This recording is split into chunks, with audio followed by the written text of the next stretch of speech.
At 5:58 in the morning, while most of the world was still dreaming about breakfast or maybe about nothing at all, I was standing barefoot on my front lawn with a chipped coffee mug in my hand, staring at a yellow excavator that was blinking its hazard lights like a tired dragon.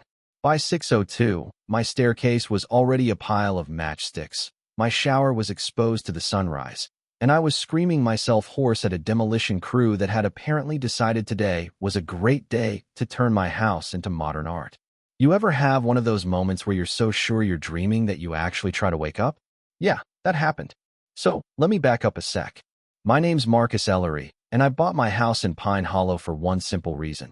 It had trees, decent pizza, and most importantly, zero HOA nonsense.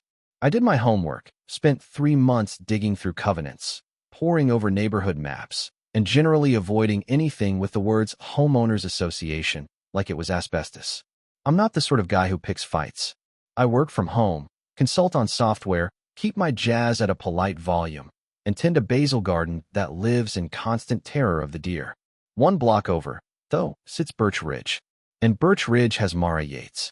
She's got the kind of smile that makes you want to check your insurance coverage and a visor shaped like she bought it from a Supreme Court garage sale. 3 weeks after I moved in, she showed up on my porch with a binder thick enough to stop a bullet, introduced herself as the community aesthetic coordinator, and started talking about neighborhood uniformity. I told her, as politely as I could, that Pine Hollow wasn't her jurisdiction. She just smiled like a shark who's spotted an injured seal and said, "Technically, we're all one big neighborhood family." I closed the door.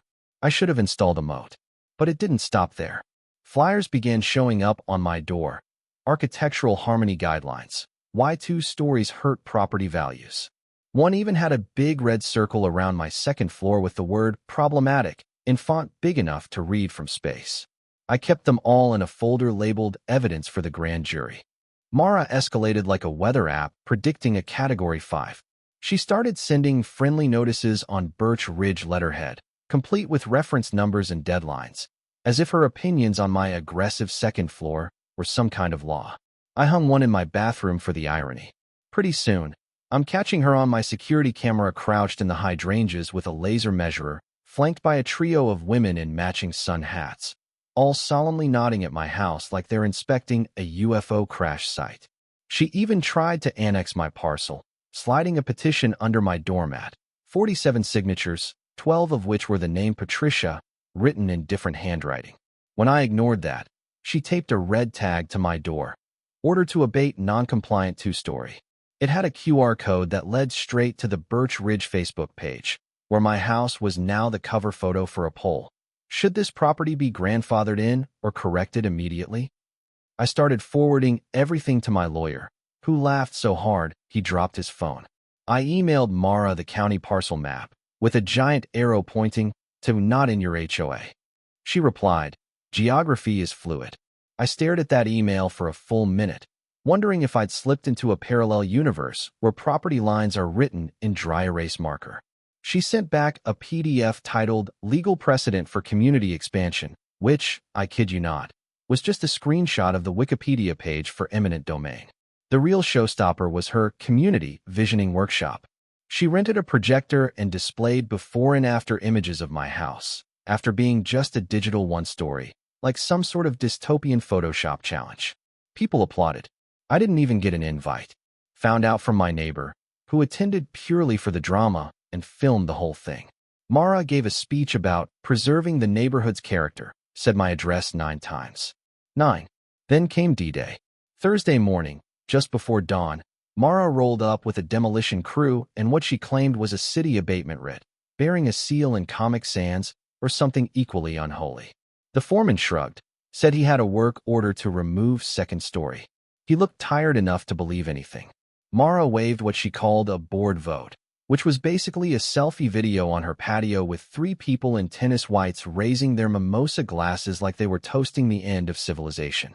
My doorbell cam caught her cutting my side gate lock with bolt cutters, then unrolling caution tape, like she was prepping for a parade.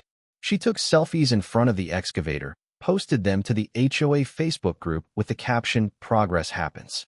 That was the moment the bucket hit my roof, and the neighborhood woke up to the sound of illegal construction and my own screaming. I called 911, the building department, and my insurance, in that order. The dispatcher made me repeat myself twice. Turns out my neighbor is demolishing my house, is not your standard 911 call. 2 police cruisers and a city inspector showed up fast enough to see my guest room being eaten.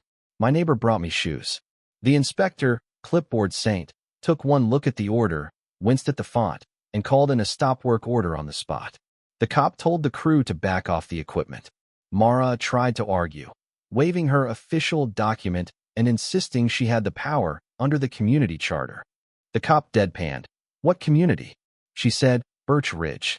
He pointed at the Pine Hollow Street sign and asked if she'd ever heard of a map. She said, "Geography is fluid. You can't make this stuff up." Meanwhile, the contractor's rep showed up, a lawyer type in a suit that probably cost more than my car. He saw the work order, went pale. The signature was forged in blue gel pen and looked like a middle school kid practicing cursive. I showed him my real signature. It looks like a seismograph during an earthquake. The district attorney's office looped in fraud detectives. Suddenly, I'm standing on my lawn surrounded by detectives, lawyers, and 3 very confused city officials. Mara tried to brazen it out, but the contractor coughed up his phone, "Job request from compliance at birchridge.biz." With an attached city approval PDF, watermark, Birch Ridge Canva free trial. The detective actually laughed. The PDF approved the job from the Department of Building Complaints, spelled wrong. By lunchtime, the city cited Mara and the HOA board for unauthorized demolition, criminal trespass, and document forgery. The contractor cut a deal, handed over security cam footage of Mara directing the excavator and saying, "Take the uppity part." The treasurer, a guy named Gerald, showed up looking like he'd rather be anywhere else and said he had no idea about the $18,000 invoice Mara sent to the HOA fund. My lawyer, Sharon, pearls and a vulture's smile, filed for an emergency injunction and a civil suit thick enough to use as a doorstop. We sued Mara personally, the board, and the HOA for damages. The judge read my parcel map, looked at Mara, and just asked her if she demolished a non-member's permitted home because she disliked stairs. The courtroom got so quiet you could hear people breathing. Mara opened her mouth, but nothing came out. Her lawyer tried to float the good faith belief, defense. The judge wasn't buying it, asked about the forged signature. Mara actually said she thought it would expedite things. The judge ordered Birch Ridge's insurer and reserve fund to rebuild my home, plus a 30% punitive upgrade for emotional damage. He fined Mara $50,000 and told her to pay my legal bills. My new house. A code-perfect, 2-story fortress with a reinforced quiet room, solar roof, and, get this, an elevator with a soothing British accent. The elevator was not strictly necessary, but it was petty and it was beautiful. The HOA paid for everything, right down to the espresso machine I installed on the landing out of pure spite. 6 months later, I had triple-pane windows, a new slate roof, and a smart system that could probably launch a SpaceX rocket. Mara?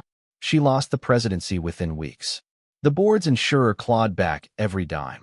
She had to sell her house to cover consultation expenses, which turned out to be mostly spa days. The judge gave her 400 hours of community service, cataloging stair rails at City Hall, the same building she once called architecturally arrogant. When the bailiff read the sentence, Mara just stood there, face gray, whispering, "This can't be happening." The judge didn't even blink, said, "It absolutely is." So now, every morning, I ride my elevator past the world's most compliant staircase, drink my coffee, and look out at the trees that are still standing. Sometimes I wonder, where does it end? Is it about property lines, or is it about people who just can't mind their own business? Maybe there's a little Mara in every community, waiting for a crack to slip through. I don't know. But I do know this. If your neighbor's wearing a sash that says Compliance Day, you might want to double-check your locks. So what do you think? Did justice get served? Or did things go too far? Tell me below, do you believe in community or personal freedom? Where's the line? I want to hear your stories about HOAs, about overreach, about the time you stood your ground. Go on, let's stir the pot a little.